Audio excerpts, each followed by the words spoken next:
CPM এর গলায় কাটা আটকেছে, সেই কাটা বেরোচ্ছেও না, আবার সিপিএম সেই কাটা গিলেও ফেলতে পারছে না।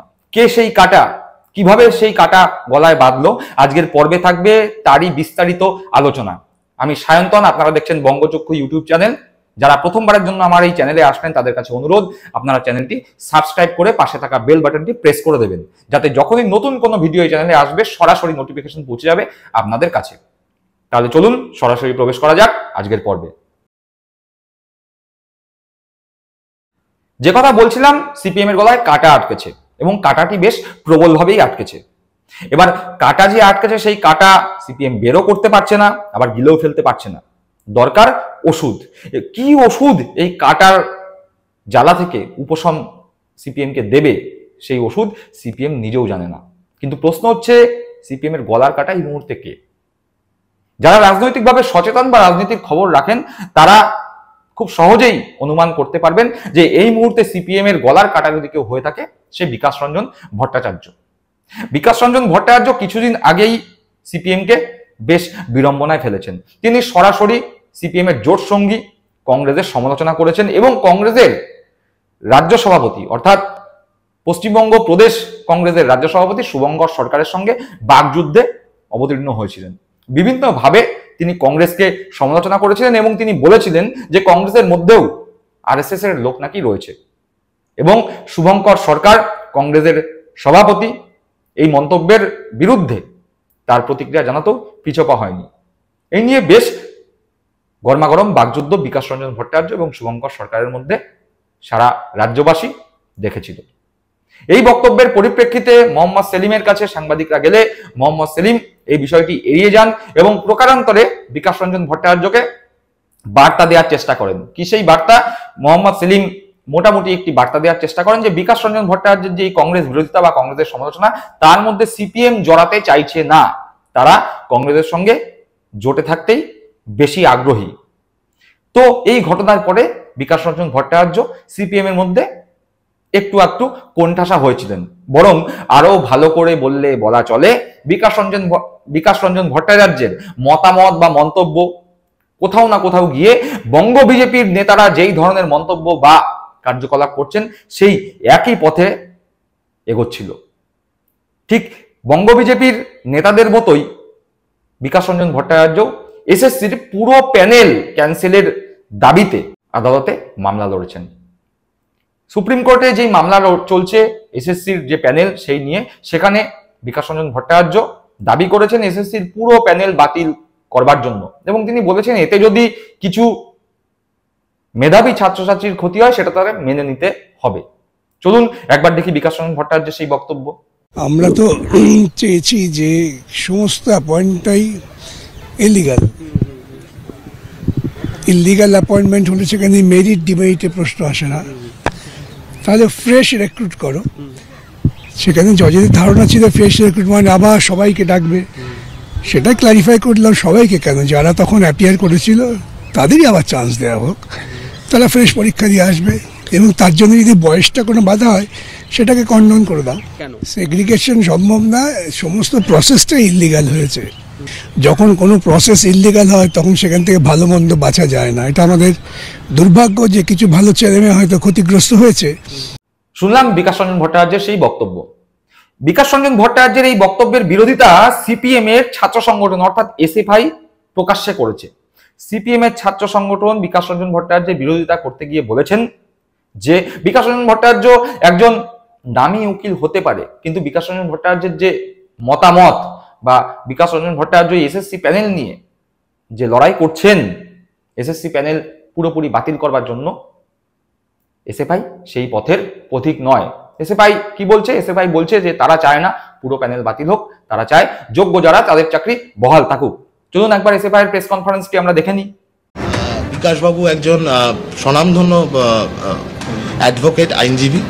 উনি আইনজীবীর জায়গা থেকে ওনার যা মনোভাব, সেই মনোভাব উনি হয়তো রেখেছেন।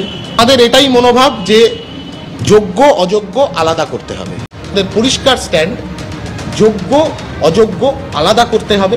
যদি রিএক্সামিন করতে হয় তাহলে যারা অযোগ্য মনে করা হয়েছে, যাদেরকে অযোগ্য হিসেবে চিহ্নিত করা হয়েছে ইনভেস্টিগেশন প্রসিডিওরের মাধ্যমে, তাদেরকে রিএক্সামিন করো। যারা যোগ্যতার ভিত্তিতে পেয়েছে তারা কেন রিএক্সামিনড হবে? দেখলাম বিকাশ রঞ্জন ভট্টাচার্যের বক্তব্য এবং তার পাল্টা এসএফআই এর বক্তব্য। সাংবাদিকরাও ছাড়ার পাত্র নয়। সাংবাদিকরা এসএফআই এর এই প্রেস কনফারেন্সের বিষয়ে বিকাশ রঞ্জন ভট্টাচার্যকে ফোনে যোগাযোগ করেন।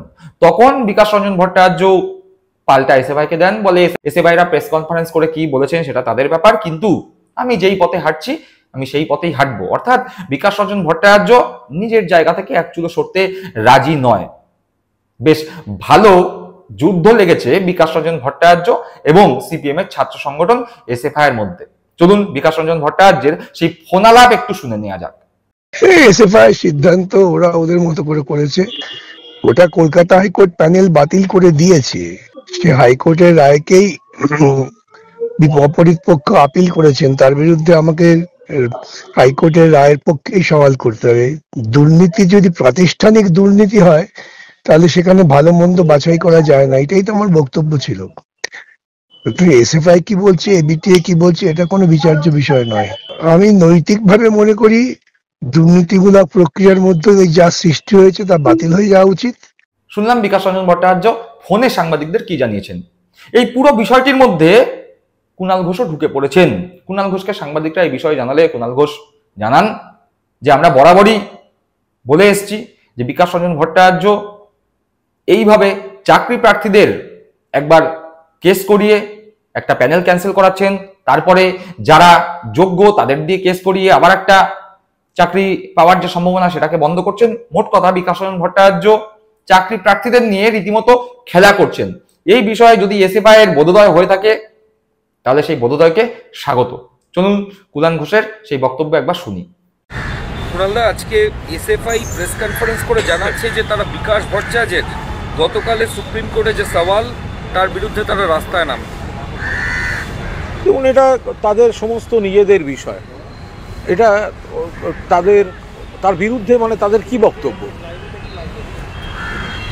কার বিরুদ্ধে? বিকাশ রঞ্জন ভট্টাচার্য বলেছিলেন গোটা প্যানেল ক্যান্সেল করতে হবে। হ্যাঁ, এসএফআই যেটা বলছে যে গোটা প্যানেল কেন ক্যান্সেল হবে, যারা ইতিমধ্যে যোগ্য। অ্যাকচুয়ালি যারা, যেটা আমরা বারবার বলছি, যেটা মুখ্যমন্ত্রীও বারবার বলেছেন যে কোথাও কোনো ভুল বা অনিয়ম কিছু থাকলে সেটা রেকটিফাই করে বাকিরা যেন চাকরি পায়।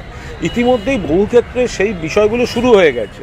আবার বিকাশবাবু বা তার সহকর্মী কয়েকজনের তার এটাই খেলা, সেটা হচ্ছে মামলা মকদ্দমায় জর্জরিত করে চাকরিগুলোকে অনিশ্চিত করে দাও, ছেলে মেয়েদের চোখের জল ফেলিয়ে সেই চোখের জল নিয়ে রাজনীতি করো।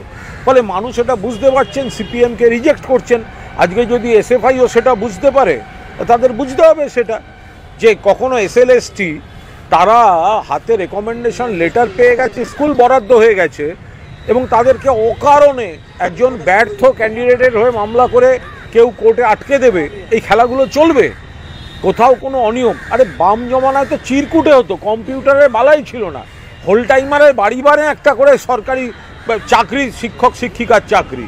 সেখানে এখন তারা যদি কোথাও কোনো ভুল ত্রুটিও থাকে সেগুলো চিহ্নিত হবে, আর যারা যোগ্য তারা চাকরি পাবেন, আর ভুল ত্রুটি চিহ্নিত হবে, তদন্ত হবে, সেগুলো তার মতো চলবে।